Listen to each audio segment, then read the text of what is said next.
counselor for the class of 2021.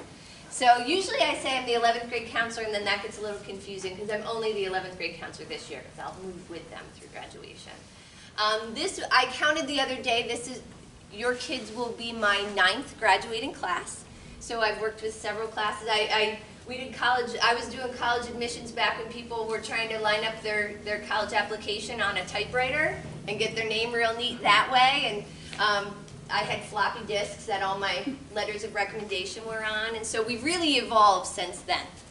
And the process has changed even just, I had the class of 2018, and I will tell you that I'm going to give you some different ways of doing things for your class of 2021 because it really has changed, even in that short amount of time. But one of the things that I do want to say is that I think that four-year college admissions, you know, we used to talk about, I hope that they can get into a college. We want their grades to be good enough that they can get into a college. I think what has happened now is everybody can get into a college. There are lots of colleges out there. I think the birth rate is dropping, so they're trying to maintain their enrollment. You know, there's all these things going on. It's not about getting in anymore. It's about staying until they graduate. That seems to be the big hump that we're trying to help the kids to get over. And I really do believe that the preparation that they do in 11th grade will make them more successful when they get to college. It's the kids that kind of wait and in a panic in 12th grade are trying to figure it all out that I think maybe aren't making as good choices as they could be. So I appreciate that you guys are here. I think I'm going to give you a lot of information that your children have already heard, but hopefully now you can come home after this meeting and say, hey, we talked about this, what do you think? All of those sorts of things. What I would hate is if any of you left here without your questions answered. So please, as I'm talking, if I say something you want clarification on, if you want me to elaborate on something, if I say something that sounds ridiculous to you, stop me right then and there and ask me so that I can answer all the questions you have. If you drive home tonight and you come up with a question, by all means, we can meet one-on-one, give me a call, send me an email, but please don't leave here with questions still in your head. Please ask them all, because I'm more than happy to answer them. And a lot of times your questions kind of lead me down a path to more information to share that maybe I didn't initially put on my agenda. So what I'd like you to look at is the blue book that you have in front of you. That is our college admissions guide. All of the students received this in their English classes in September. This is an informational book that we put out every year. I update it every other year. This was my year to update it. And it really walks the kids through all of the important dates and times and all of that sort of thing. You will see on the very front page there's going to be some advertisements for dates that have passed. One of them is a college information night that was down at Redland for all our Cedar Cliff and Redland parents, and unfortunately none of you got that message about it. So I think I had two Cedar Cliff parents show up. And so that's why we're having this night tonight, is kind of as a makeup to some of that. But you guys will hear, those of you who attended will hear some new information. But I want to talk to you kind of about the process that the kids need to go through this year. So I've created a junior parent timeline. And we're going to kind of flip-flop between the book and the timeline so that I can walk you through all these things. But let's start talking about testing, because testing is probably the very first piece in the college admissions process for juniors. SATs and ACTs. Colleges do not care which one you take. All colleges will accept both SATs and ACTs for college admissions. There are plenty of schools out there who are test optional, so if you have a child who's saying, I'm not a good test taker, those schools exist. However, I think everybody should be taking SATs or ACTs as a junior to have a set of test scores. How do you know how you're going to perform on the test until you perform on the test? So I think it's an important thing for every junior to do who's thinking about a four-year school. The differences between SATs and ACTs, this is usually what the kids first want to know. Well, what's the difference? Why would I take one and not the other? Why would I take both? How do I figure this out? I think that the main difference, the big one, is ACT is a science section. So if you have a child who's particularly adept in science, really enjoys science, they might find that the ACT is the test that they enjoy more. Both of them will be testing You know, English will be your reading comprehension, vocabulary. Math will be arithmetic, algebra 1, geometry, algebra 2. The SAT supposedly can predict what you're able to learn in college. The ACT is testing you on what you should know in high school. One of the other differences, and this sometimes is really important for the kids, the SATs, if it has 5 sections, you might have English, then math, then English, math, math. That's how it'll go. ACT, once you complete your math section, there is no more math. Once you complete your English section, there is no more English. So for some students, that feels much more comfortable. They both have math questions where you're not allowed to use a calculator. They both allow you to use calculators on the other parts. They both have optional essays. So there's a lot of similarities between the two. I would tell you that I have had some students who feel really strongly that they did much, much better on one than the other. And I've had just as many students who felt like they did the same on both of them. So it really is up to the kids. You can practice, and it's on pages 3 through 5 of this book. We'll be talking about SATs and ACTs. Students can go to collegeboard.org and take a practice SAT. They can go to ACT.org and they can take a practice ACT. That's one way to figure out if you like one more than the other. Another option, and the dates are in the booklet as well as far as registration, but one other option would be you could take the ACT in February, you could take the SAT in March, and then you could take whichever one where you did best on, again in May or June. That's another option. One of the things that I really think is imperative is that students have 2 test scores from the same test before they leave for summer this year. The reason for that is almost every college out there will allow you to super score. So what that means is you can take your best verbal from one test date, your best math from another, and combine them to be your best score possible. So having more than one test, more than one set of test results is important. The other thing is, my hope is they don't have to take any more tests as a senior, So they get into senior year and it's just about applications then. It's about applications and scholarships, financial aid. It's not about testing anymore. But you still have fall of your senior year if you want that 3rd test to take. If you want one more because you did extra studying or whatever it might be, you have that time. But ideally, I would want students to walk into senior year with no more testing being required. We really want them to have all of those test results in place. One of the handouts that I put on the counter, there is an SAT prep class being held. It's preparing the students very specifically for the March test. And the March test will be held at Redland. But the SAT prep class is being taught by Redland teachers here at Cedar Cliff. So it's going to prepare them for that test date. It is simply an option. I don't think SAT prep classes are absolutely required by any means, but I know a lot of kids are asking, and that is by far the most convenient one that there is. Khan Academy offers online free SAT prep. They've actually partnered with the College Board, who are the people who wrote the SATs. So they will give you free online prep. If your child took the PSATs, they'll actually get personalized free online prep through Khan Academy. I think any sort of SAT prep will prepare you for ACTs as well. That verbal and math is the same on both of those tests, so I think either one will work. But I think with the testing, it's really important that the kids get those 2 test dates in. Like I said, either February for ACT, March for SAT, and then whichever one again in May or June. All of the deadlines, how to register, everything is included in that blue booklet that I gave you. All the registrations are done online. Payment is done online. Nothing is actually done here at Cedar Cliff. So they don't register with me. They don't, none of that. It's all done at home on the computer, unfortunately using a credit card because you have to pay for them. You can on both tests, both SAT and ACT, they allow you to send your scores to 4 colleges for free when you sign up to take the test. I don't think there's any harm in sending them. If your child has said since they were 12 years old they want to go to Penn State, then send your scores to Penn State. Why not? If they are really interested in Shippensburg, send them. It's not going to hurt anything if you send them. It'll be a set of scores that they have. Now, the kids get real leery about that because they're like, what if I do really bad? Okay. You know what I mean? Like, your college admissions decision is not going to be based on that first set of test scores that you sent way back when.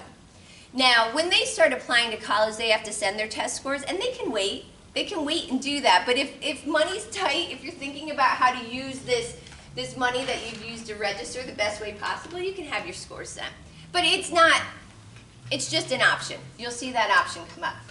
If your child qualifies for free or reduced lunch, they also qualify for a fee waiver for SATs and ACTs, and they can get that just by seeing me. I can give them that fee waiver. And that also opens them up for application fee waivers during senior year. So it's really important that if they qualify that they take advantage of that. That's going to be an important piece. So SATs and ACTs this year, I think that's, that seems to be the big thing that the kids want to talk about. And I think that's important because that's sort of getting all your ducks in a row as far as your application. But the other thing that's really important this year is research. Where do you think you might want to go visit? What schools are important to you? What are you looking for in a school? So how far from home? Do you want to be in a city? Do you want to be in the country? Do you want to be able to get home by car? By plane? Do you want mom and dad to be able to pop in an hour's notice, or do you want us to have to drive all day to come and pick you up? Are you willing to do your own laundry, or do you need to be close enough that you can come home every 2 weeks and have somebody do it for you? Those are questions that can help you to kind of narrow down some college searches. I think the other thing is going and visiting schools. So we're very lucky. Where we're located, we have a lot of schools within driving distance. Now, they might say to you, I don't want to go to Dickinson. I don't want to go to Carlisle to go to college. Dickinson College is a lovely school, but I don't want to be in Carlisle. It's too close. Take them to Dickinson. Let them check it out. See if they like a small school, a private school. If they like it, then that helps you to lead them in a direction of more schools that they might be interested in. If they hate it, it's too small. I don't like that it's in this little town. It doesn't have big sports like I'm interested in. Okay, then you know that you can take that sort of school off the list and you can start getting more focused all of the time. The kids have 6 excused days that they can use for college visits. Really, it's between 11th and 12th grade.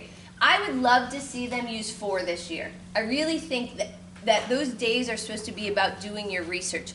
Get on a campus, see if you like it.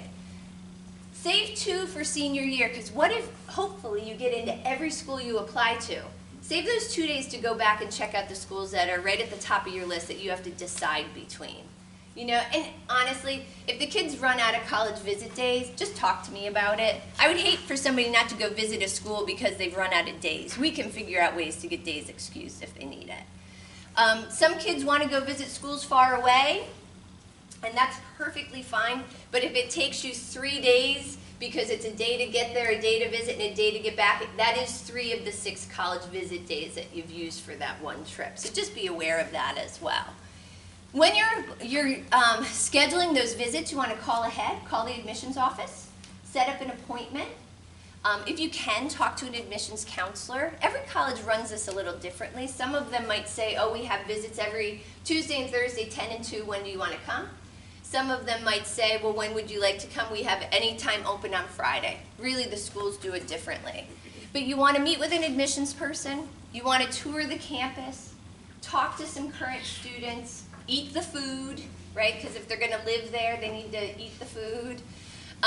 And then put some time in your day to do your own tour. Go around campus on your own, because they've just shown you the newest dorm, and they've shown you the best cafeteria, and they've had you talk to a senior who is, doing wonderful things like studying with professors and doing internships and all of that sort of thing. But check out the rest of the stuff. What didn't they show you? And is that a deal breaker? Because it could be. My own college experience was that I went to Syracuse. And if any of you have been there, that college, as many are, is built on a hill, right? So you go and visit, and the main, where everything they show you is all right there. Like, yeah, you're on a hill, but you're walking around, it's fine. And then what I learned when I moved in is that the freshman dorms are either 600 steps down or 600 steps up, but either way you're going both up and down every single day to get to class. Now, it was an amazing workout. You know, I didn't actually have to worry about freshman 15 because I was walking so much, doing so many steps. But I'll tell you what, they didn't show me that. And you know what they showed me? The girls only dorm. Because you know what? Those tend to be cleaner, I think is what happened, right? So it was a really eye-opening experience. I was very happy. It all worked out fine. But when I look at it now, I realize, man, we got sucked into what they sold on that visit. We went on the tour that they showed us. We didn't ask any questions. We kind of thought this is what it was. And you know, then the real experience happens. But you want to try to avoid those surprises. You want to try to check it all out. You will embarrass your children horribly when you start asking questions, but ask them anyway, because they won't, you know. We do, though, include in this booklet on, let's see, I think it's like page, sorry. I think it's somewhere around like page 7, 8, something along those lines. We talk about college visits, page 9, I believe. And questions to ask when you're there. So I think it's incredibly important for the kids to have questions prepared, but they don't always know what to ask. So we give them some examples of questions that they might want to ask. It's actually page 11, sorry. Bottom of page 11, questions they might hear. Top of page 12, questions they can ask. I think these are things, once you establish the questions that you want to ask on these visits, ask at every single school. Because you want to hear the answers to the same questions at every school you visit so that you can compare. One of the other things that I would recommend is maybe you take a notebook, and as soon as you guys get in the car after you've done this visit, have your son or daughter write down their first impressions. Don't talk. What's your first impressions of this school? Give me like pro, con, pro, right? Like let's talk about good, let's talk about bad. But without, I would want them to write it down without talking about it first. And then you start having the conversation. But if they have it written down in a notebook, they can go back to it, and I think that's really important. I think sometimes when we're talking to the kids about how big of a school are you interested in, right now, that's a really hard question for them to answer if they haven't been on a college visit. And initially they might say, I want to go to a really big school, but then you might take them to Penn State and they might realize that's too big. Okay, you know, let's talk about what made it feel too big. What are you looking for? Speaking of college visits, though, I do always use Penn State as the example. Make sure that you schedule those visits, if you can, while classes are in session, so they can see what it's like when kids are on campus. So Penn State main campus has between 40 and 50,000 students full-time. But if you were to visit only in the summer, it's about 10,000 students. And it really does feel like a completely different school, summer to fall and spring semester. So it's really important that you go and visit while the students are on campus.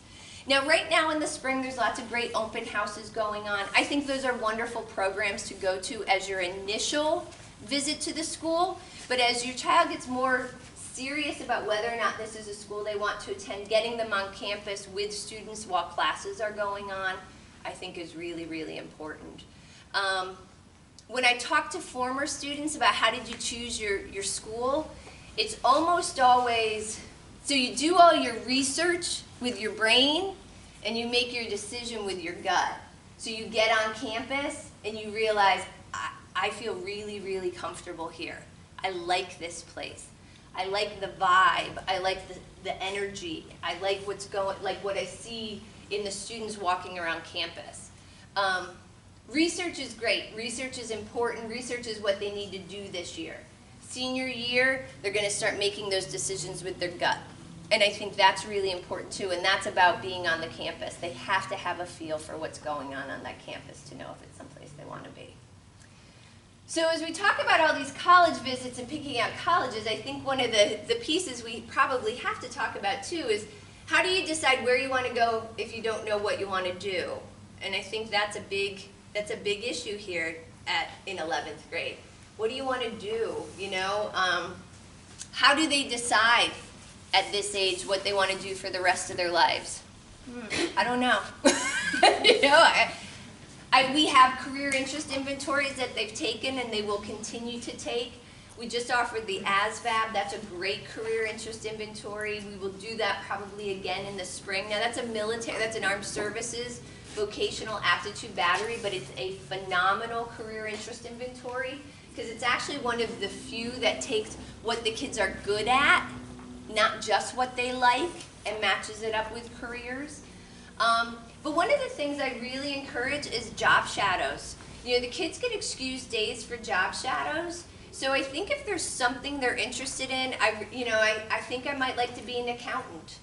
If they can get in for the afternoon and work with an accountant and see what that's all about.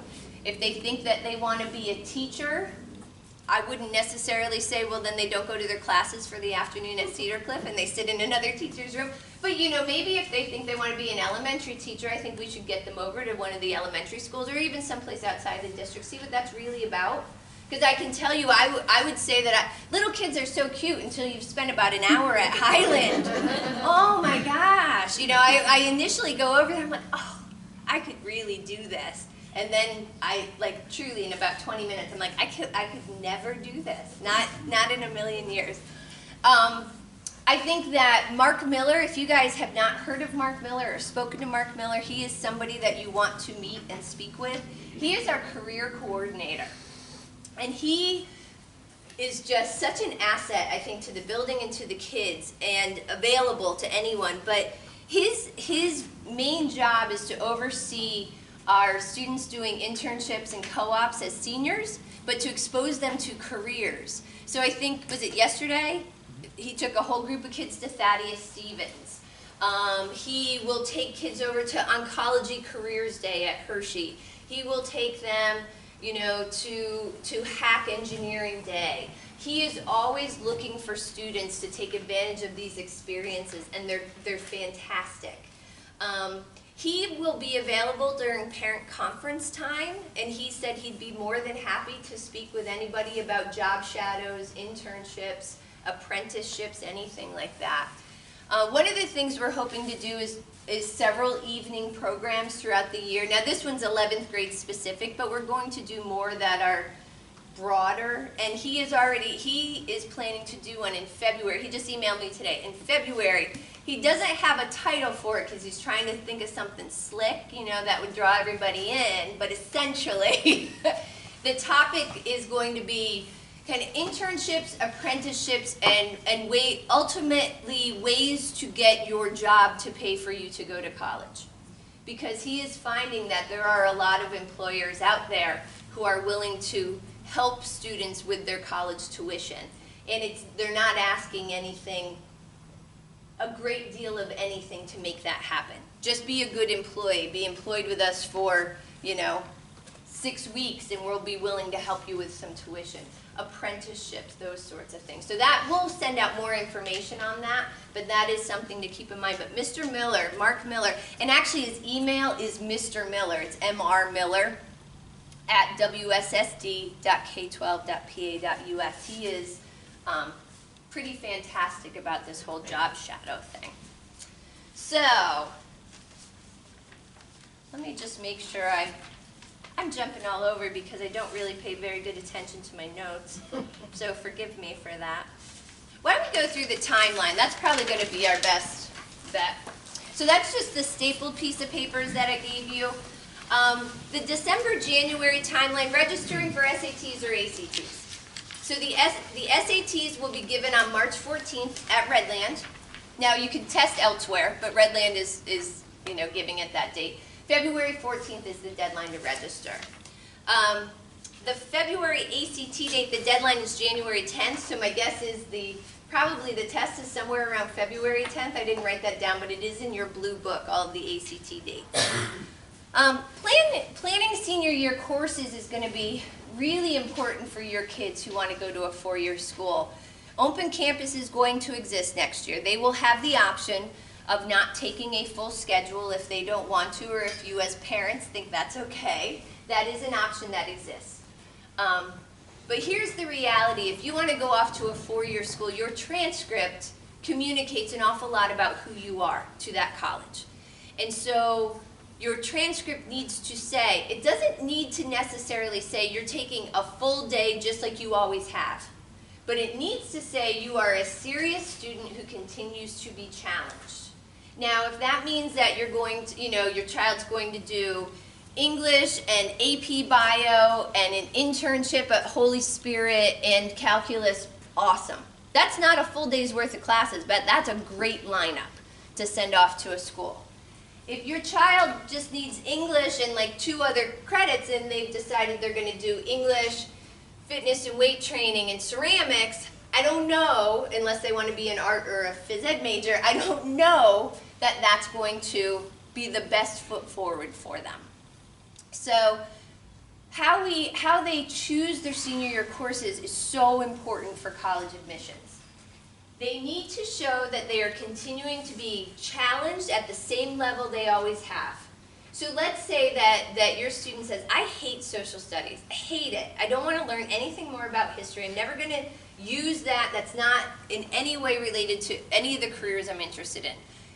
I would say, okay, that's fine, I don't need to see social studies, but then we better see maybe 2 sciences or pick up an extra, keep going in that world language. Make sure that you have an academic schedule that you're putting forth.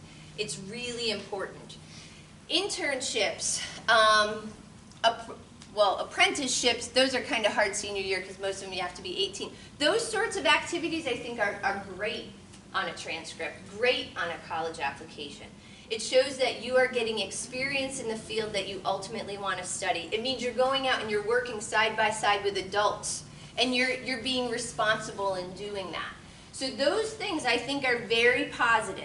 I wouldn't say that those are, so if 3 periods out of the day is an internship, but it's a great internship, that's a great thing to have on a schedule. So don't feel like it has to be traditional classes to make a good transcript. It just has to be rigorous. It has to be with direction, those sorts of things. I think that's really important. If your child truly is serious about 4-year school, if they have not yet taken an AP course or a dual enrollment course, I really encourage them to do that as a senior. I think it shows their willingness to be challenged. I think it also gives them a really good taste of what college level work is all about. So we have, I think, 14 different AP courses that we offer here. Dual enrollment courses where we team up with a local college to actually grant college credit along with their high school credit. We have, through HAC, we have English composition or English 101 and 102. So conceivably the kids could have 6 college credits in English next year. We have an anthropology class. We have a college algebra class. We have, through Penn College, intro to business, intro to programming. I think we're going to get some sort of a web design maybe next year. We are talking a little bit with HAC about a possible PE course as a dual enrollment class, which I think is kind of a cool idea because a lot of our state universities will require a PE credit in order to graduate, so you could get that in high school and, and use it towards college. But all of those opportunities, I think it's really important that they take advantage of them because, let's face it, college is harder than high school. So if they have the opportunity to work at a college level while they still live in your house, while they're still in the building that they're accustomed to, while they're still working with teachers who they know they can go to during their flex time or after school and say, hey, I have this question, can you help me out? I think that's a really nice safety net to have in place for them. So I really do encourage them to take advantage of that if they haven't already. And I know a lot of you already have kids enrolled in AP and dual enrollment. In the spring of this year, that's when I think those college visits are really, it's the time, is to go off and visit. If we have a day off or an early dismissal and you can get to a college without missing a whole lot of school, that's great. But really, they have those 6 days. I would love to see them use the days before they graduate. There is a SuperMatch on Naviance. Have any of you looked at your child's Naviance accounts? Have they talked to you about Naviance at all? Okay. So Naviance is a computer program that we have here at school that all of the kids have their own accounts. And when I go into English classes, we always do things in Naviance. It's career interest surveys. It's getting to know, it's goal setting, getting to know things about yourself, but it's also college search. And the one that I think is fantastic on there is called SuperMatch, and I have it listed on this sheet. So the reason I put the handout about logging into Schoology is because all of your children have access to a screencast on how to use SuperMatch in their Schoology account. So if you log into their Schoology account, you're going to see a class called Library. If you click on that, you're going to go to 11th grade, and then you're going to see SuperMatch. It's a screencast, and it just walks you through how to use it. And basically, it's a series of questions where the kids say, this is an absolute, every college I'm looking at has to have this, which would be like the major, you know, they have to have the major they want. And then they can list other things that aren't as important, but they like to see. Like if they want to be involved in a sorority or a fraternity, they can say, you know, likely but not absolute. If they would like it to, they can even break it down by gender. Like, do they want it to be, you know, 80% male and 20% female? I mean, they have all sorts of options, but it gives them a list of schools. And then they can research the schools right there on Naviance. They can even, you know, hit the little heart next to any school that they like, and then that puts it into a category that colleges I'm interested in.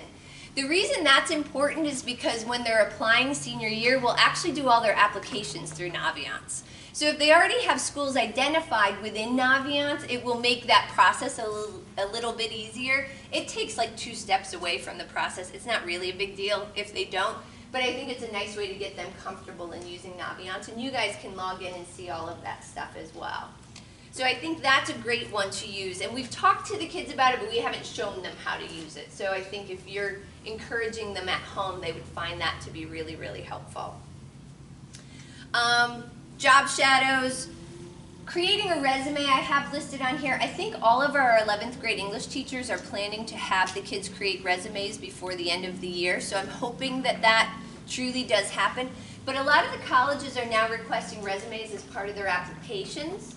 And also, if you're asking for a letter of recommendation, it's really nice to be able to hand that recommender a copy of your resume. So if they haven't done it yet in English, you might want to start encouraging them to just sort of collect those things that they might want to put on a resume, or kind of remember what were you involved in 9th grade, 10th grade, what are you involved in this year in 11th grade, and just keep track of it to be able to plug it into the resume. If any of you have children who are planning to play sports in college, Division I or Division II, this would also be the year to register with the NCAA Clearinghouse. And that's actually listed in the back of that blue booklet that I gave you. You do have to pay to register, but you cannot play if the NCAA doesn't decide that you're academically eligible. So if your child has aspirations of college athletics, this would be the year to do that. This summer, it's really important that you go back and you visit some schools. Like I would say, if the kids over the course of this year kind of creative lists of colleges, maybe it's 15. So by January, maybe we're out to like January, February, 15 schools. And then by the end of the year, before summer, we get it back down to 10. And then if you can go visit those 10, and then when they come back to school next year, like when they walk in the door, that first day of school, I should be able to pull any of your children aside and say, where are you applying? And not that they have applied, but they know where they're applying because they've done their visits, they've done their research, they know what's going on. So they really want to start senior year knowing where they're planning to apply. Applications, typically you want to do about 5 to 7 applications. In that 5 to 7, I would have 1 to 2 schools that are kind of a reach. So when you look at the qualifications to get in, maybe your child's like right there on the GPA, but the test scores are a little lower, or vice versa. I think you want to have, 3 to 5 where you're meeting all the requirements they have listed. You're very much hitting what they say are their averages, so you feel good about your chances of getting in. And then I think you want to have 1 to 2 safety schools. So those schools that on paper you feel really confident you're going to get into. You're meeting what they say their GPA or their test scores are. But I want to kind of have you think about safety schools in a couple ways. So we've always talked about safety schools academically. That's always sort of been the way it's used. But I think you have to think about a safety school financially as well, because college is incredibly expensive, and so if you need to have a backup plan as to a less expensive means for them to get their education, that's one thing to think about for a safety school. And I think also geographic safety school. So I have had many kids who are bound and determined to go to California or Hawaii to college.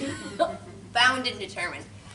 And then, so they graduate in June and they go, and around Thanksgiving I'm getting an email from them that could I send their transcript to Millersville, because it turns out that University of Hawaii is too far away and they want to come back. So I think, you know, I think that we all have these grand plans, but kind of having those safety schools for a number of different reasons. But the big piece with the safety school too is someplace that they'd actually enjoy going to. So I have had kids who have decided this is my safety school, and then when they go there, they're so disappointed. And I'm like, that's not the point. The point is supposed to be like, you can have a first through fifth choice, and maybe this is your fifth choice, but it's not your 50th choice. Like, this should still be one of those that's at the top of your list. So I think I got a little bit off track, but just kind of thinking about filling that range. Schools that you would be so excited to go into because you know it's like you weren't sure if you'd get in or not. But then the pack in the middle where you'd be happy and you feel really confident, and then a couple at the end that are kind of just a backup plan just in case those others don't work out for whatever reason. If the kids think that they need one more set of SAT or ACT scores, there are August dates. And there are early fall dates, September and October. So that would be a chance if they felt like they needed to take those tests again. Also, if they're applying to particularly rigorous schools, some of those schools require SAT 2 subject tests. And those are listed in that blue book for you. They're explained. I wouldn't encourage anybody to take those unless it's required by the college, because why would you take one more test if you don't have to? But if a college requires it for admission, they will not let you in without that test score. Now, here's a little trick that I've learned over the years. Many of the colleges that require SAT 2 subject tests will waive that requirement if you can send them an ACT writing score. So if you remember, I said the writing test is optional on both SATs and ACTs. I do think there's a benefit to taking the ACT with writing just once, in case down the road you can use it to get yourself out of additional testing. I will tell you that I've not found that at all with the SAT writing test. I have not really seen any colleges use the SAT writing score. I think, I don't know, maybe if you're like a really borderline candidate and they need one more piece of information to make that decision, but no one has publicly said we use the SAT writing score as part of the admissions process. But they will use the ACT writing. So I think that's important too. Oh, I know what I want to tell you too. This is kind of exciting. ACT, starting in spring 2020, will allow you to retest only particular sections. So that's brand new. So let's say that your child takes the ACT, does great on English and science, but bombs the math. They could choose to retest just the math section. And that's brand new starting this spring. So I think that's kind of cool, because often kids will be looking to improve one part of their score, not the whole thing, but one section, but they've always had to take the whole test again. So ACT is making that change. When we're looking at going into next year, so in September, I'd love for them all to stop in and be like, hey, these are the schools I'm applying to.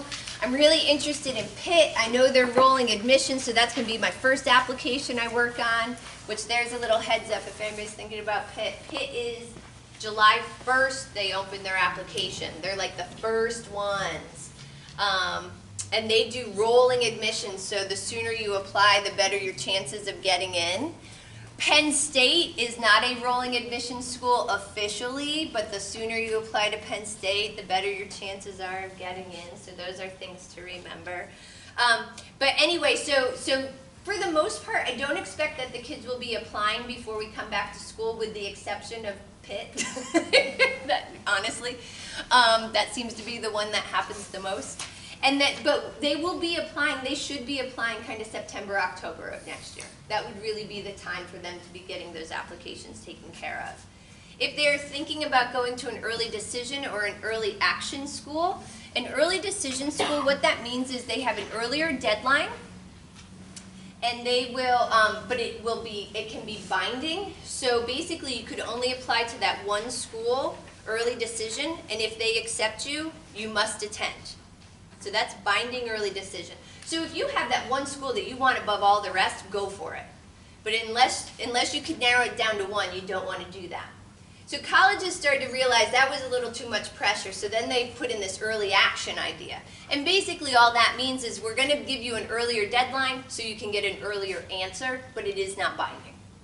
So a lot of kids just want, you know, I think the hardest part of college admissions sometimes is the period of time between having turned in all of your applications and having heard back from anyone. Because there is going to be that window where they've done everything they can do for admissions, and now they're just waiting and just hoping. So sometimes that early action gets them a yes from somewhere, so at least they're like, okay, I got some place to go, I'm good. You know, I hope I hear back from these other places. This single choice early action that I have listed, that's an oddball one that I swear, they're coming up with new things all the time. Basically, it's a non-binding early action, but you can only apply to one school. So I don't think many schools are using that, but that might be a term that you hear thrown around a little bit. So just to be aware of what that is. They should start working on their essays. Many four-year colleges will require an essay as part of the application. The essay is really their chance to be human, you know, to tell them something that they didn't already ask in the application someplace else.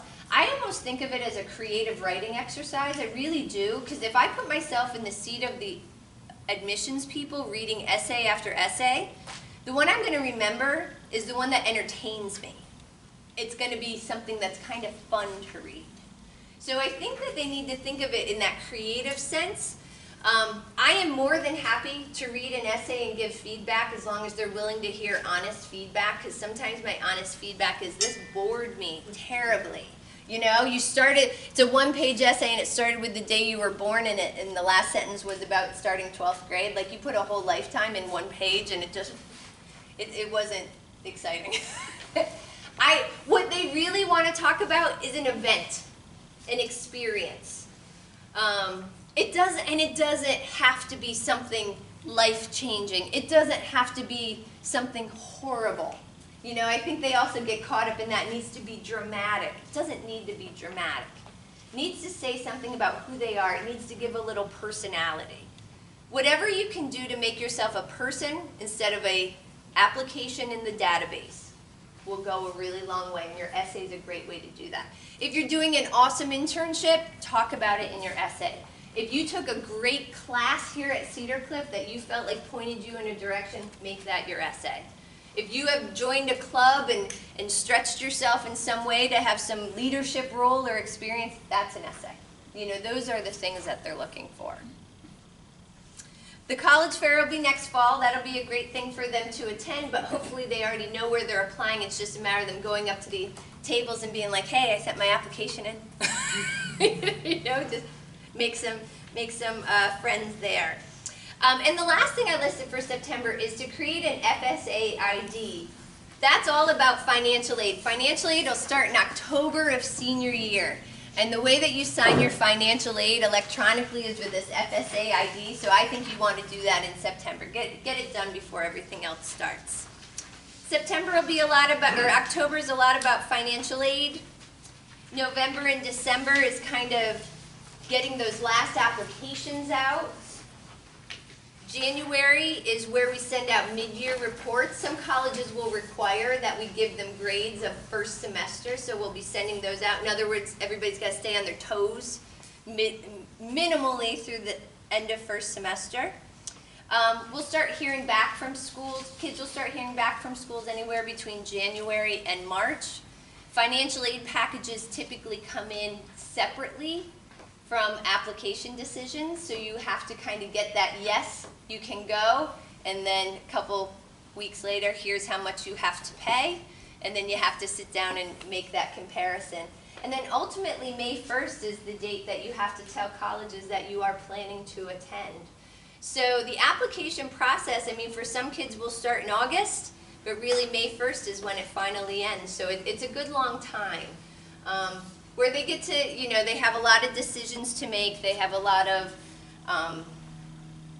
experiences to have, you know, and see what's going to make them happy, what's going to make you happy as a family. Couple things. A lot of kids have asked me about scholarships. Scholarships are really a senior year thing. I can give you national websites, fastweb.com, scholarships.com. Those all are viable options for you, but they are global. And so your child will be filling out applications and competing with hundreds and hundreds of thousands of other kids. If they wait until senior year, I will compile a list of local scholarships, and they will be competing against Central Pennsylvania and sometimes only other Cedar Cliff students. And so I think if we're talking about time well spent, I would focus in on those scholarships over the international ones. I think it makes good use of your time. I think when you hear of all the kids getting scholarships at awards night, those scholarships came either from their college application, their admissions application, or from the scholarship list that we've compiled here at Cedar Cliff. Those are the scholarships that kids are using to pay for college. There's a great website out there that we just are kind of figuring out. It's called mysmartborrowing.org. You may want to look at that. The students go in and they actually plug in like the career that they're interested in, colleges that they're interested in, and it helps them to figure out, are you pursuing an education that's going to cost more than your career will allow you to pay? You know? So, you know, I had a student a few years ago, she wanted to work with little kids. She really wanted to work in a daycare, but she wanted a 4-year degree. And so, unfortunately, like she could get the job she wanted without that 4-year degree, and the loans she would have to take out to get the 4-year degree, she would struggle to pay off her loans based on the job she wanted. It just didn't make sense. And so we were able to kind of get her to see, like, if this is the job you want, you don't have to go to college for that long, and you can get in there and start working, and then, you know, it just made more money, or made more money sense. So that's something we plan to use with the kids. We're still kind of figuring it out, but I think you guys would probably be very interested in it as well as parents of juniors. And then the last thing, we've been telling the kids this, but I want to tell you guys this too, is I think they need to make an email address that's solely about college admissions. Not one that they use now at all. It's one that they'll use when they're filling out their college applications, an email address that the only emails that arrive there are from colleges. Because the colleges tell us all the time, we can't get a hold of kids. We email kids when we have questions about their application, when they've missed something, when a deadline's coming up. We email them, but they're not checking their emails, and so they're not getting back to us with the information we need, and so then we're saying no to their applications. So I think if they create an email address that they use solely on their applications, they can check it and know if anything's in there. It's important. It's important. I think if they have it sent to, you know, even their West Shore email address, well, that email address is going to go away after they graduate, so I don't think that's a good one. I think if they use the same one they used for PSATs, they're probably already complaining about all the emails they're getting as advertisements, so we don't want to get caught up in there. And the other piece is make sure that email address is, you know, college appropriate. That doesn't seem to happen so much anymore, but about 10 years ago when everybody got their very first email address, like when email first, you know, I don't know, not first hit or whatever, but like I'd be getting these emails from students and it'd be like Slick Stevie and like all these weird, and I'm like, you don't want to put that on a college application. You're like, you need something that just says Stacy Thorpe, you know, they don't need to know that you were Pappy's favorite or whatever. Like all those things used to come up as email addresses. So are there questions that you guys have? I am happy to answer anything.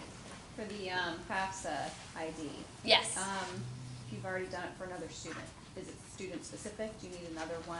No. Okay. So parent can use this. If you have an older child where you already got an FSA ID, you keep yours, but then your younger child has to get their own. So that FSA ID, the way that it's how you sign your FAFSA, your free application for federal student aid. One parent needs an ID and the student needs an ID, and they're separate. So you both would have to go on and get that.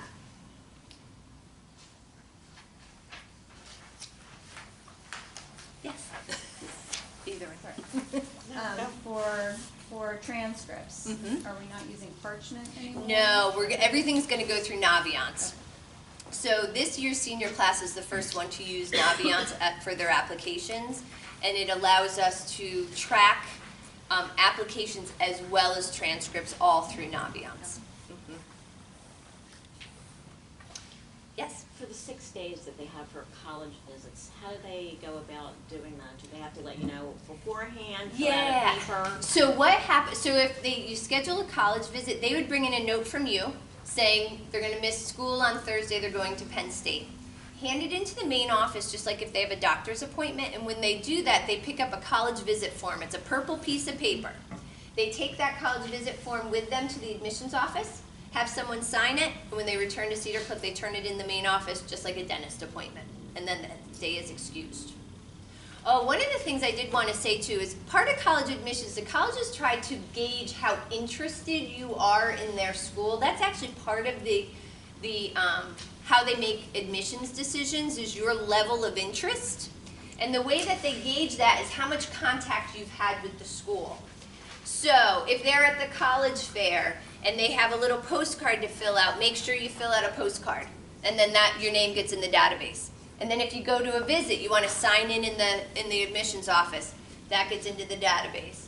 If we have college representatives coming to the counseling office and meeting with small groups of kids, and they'll have those cards again, fill those out. So then when the application lands in their database, all of a sudden this is the 4th or 5th time they've had contact with your child. And that just means that your student is not randomly applying, but rather has made a point to research their school. They've been there to visit. They've talked to an admissions person. It will greatly increase their chances of being admitted, the more contact that they have. I talk to the kids too about when we have the college admissions people down here. The kids have access on Naviance to see the visits that are coming and who is coming. And so what I told them, I said, if there's a school coming that you know already, you're super excited about, look and see who's coming, then send them an email. You can go on like Shippensburg website and look up all their admissions counselor and send them an email. Say, I'm super excited to meet with you next Thursday when you're at Cedar Cliff. I'm a junior and I'm really interested in Shippensburg, and I just have lots of questions for you. It's another way to get your name in the database. I mean, college admissions, it really is, you have to be a bit of a salesman for yourself, you know, and show that you're really interested, you're serious about it. College is a business. They want to know whoever they admit is going to stay minimally for 4 years. And so they want whatever you can show them that you are committed will greatly increase your chances of getting in as well. How long will most of these schools wait for an answer? I mean, if you said Pitt is early, some of the others are later. And you got a list of 7 schools you applied to, and number 3 says yes. But you want to hold out for number 1 or 2. How much time do you have? They technically have to give you till May 1st. Now, they probably want a housing deposit before that. That tends to be kind of that first step. But they have to give you until that May 1st ultimate deadline. So for most kids, one of the pieces that'll happen is if they haven't sent you the financial aid piece to the package, which still tends to fall around March or April, they really can't have any expectation on you saying yes or no. So really, you have all that time, unless you do the early decision binding. Then that goes out the window. Yeah. How many excuse days do we receive for job shadowing? You know, I don't know that there's a set amount. I think truly so few kids are taking advantage of it. We're trying to push the kids to do it more and more that I don't think it would become an issue if it was 3 or 4. I really don't. Usually a job shadow is a half day. You know, it's a morning or an afternoon, but I would say 3 or 4 shouldn't be an issue at all. And is it the same process where we have to send a note in and? So with the job shadow, yes, same process, but the form that you would pick up would actually be from Mr. Miller. And the form, what it is it kind of it asks questions like kind of preconceived notions about the job before you go, and then he wants you to sort of answer those same questions after you've had the experience to see if it's changed your mind a little bit or what you've learned. Yeah. How is that different than senior project? So senior project is a class. So a job shadow would be kind of a one-time thing. So think of senior project as an internship. It could be you went on that job shadow, you loved it, and you want to start spending every day there. So it used to always be called senior project. We still technically call it senior, well, no, we don't technically call it senior project. We still call it senior project. On the transcript, it's called pathway internship. But basically, as seniors, they can choose to do really an unpaid internship on a daily basis. In the building, outside the building. We really encourage them to be outside the building, though. And during course selection, I'll talk about that a lot more. For the job sharing, how does that work with certain businesses, like if it's in a medical situation or whatever and there's confidentiality things, can the school help to arrange those things? We can. So we really want the students to try to do it themselves, but if there's some sort of an obstacle that they're running into, we can try. There are some places that you're just not going to get into, Right. though, for a job shadow. Now medical, we seem to have decent success there. Where we found it's a little bit harder is our kids who are interested in criminal justice. That tends to be a really hard one. The medical, we seem to be able to find someplace, but as somebody who wants to be a police officer, sometimes that's a little bit harder. Yeah. When should they start, if they wanted to do an internship, say in a hospital or whatever, Mm-hmm. when should they contact Mr. Miller? I think they could contact Mr. Miller immediately, just because he might have some opportunities going on this year that they'd be interested in. But ultimately, we'll ask for the senior project pathway internship applications to be back by May 1st.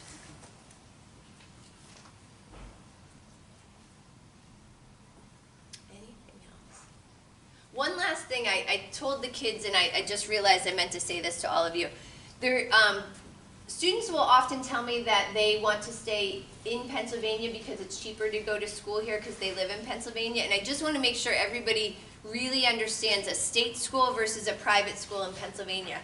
There are only 14 universities that are considered Pennsylvania state schools. That's where you will get the discounted tuition based on being a Pennsylvania resident. Those are Shippensburg, Kutztown, Millersville, Lock Haven, Westchester, Cheney, East Stroudsburg, Bloomsburg, Mansfield, IUP, Edinburgh, Clarion, California University of Pennsylvania, and Slippery Rock. Those are the Pennsylvania state schools. Those are the ones that if you are looking to get that discounted tuition based on Pennsylvania residency, those are the schools. You will notice I did not mention Pitt or Penn State, but they do give a discounted tuition to Pennsylvania residents, but it is more expensive to attend those schools than those other 14 that I just mentioned. What the kids, I think, get caught up on is if it falls in Pennsylvania, it's cheaper for us to go there, and that simply isn't true. Dickinson, Messiah, Gettysburg, those schools, they don't care if you live in Pennsylvania or if you live in New Mexico. You'll pay the same tuition either way. So sometimes I think the kids are trying to be really conscientious about discounted tuition, but they just have they don't understand that it's just those 14 schools that are Pennsylvania state schools. Any other questions? Thank you very much for coming.